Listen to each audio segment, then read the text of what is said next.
But look, while we're talking about endorsements, one paper managed to turn an endorsement into a multi-million-dollar windfall. The Guardian endorsement of Harris reaps a nearly $2 million boost after editor's email. Now that's right, the paper, which is always talking about how independent it is, has decided to back in Kamala. Not that anyone is surprised though, but the interesting thing here is that they've used the announcement to beg for donations and they received millions of dollars. They have effectively monetised the endorsement stunt. And they even used the Washington Post's endorsement scandal as a reason to back in The Guardian. Back to the panel now. I mean, this is really interesting. Essentially, The Guardian has said, well, hey, the Washington Post, they don't have your best interests at heart. We do. The Guardian will stand up and we will barrack for a Kamala presidency. Right.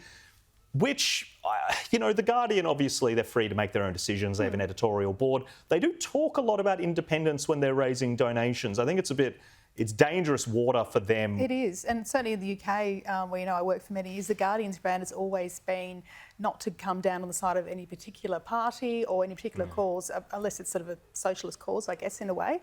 And they were famous for they were called the Guardian for many years. They were famous for the errors they used to make in print as well.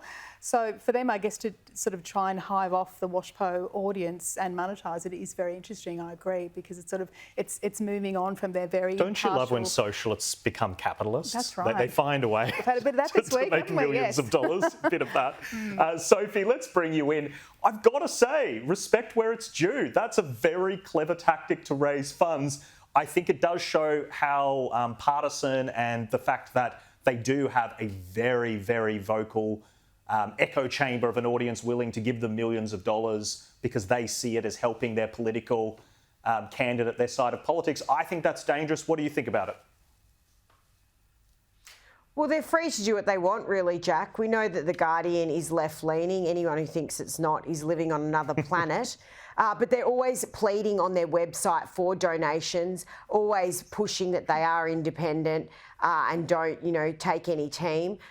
Look, this is a decision they've made because they obviously need to make money. I'm not going to knock them for that, but they've obviously seized on this moment.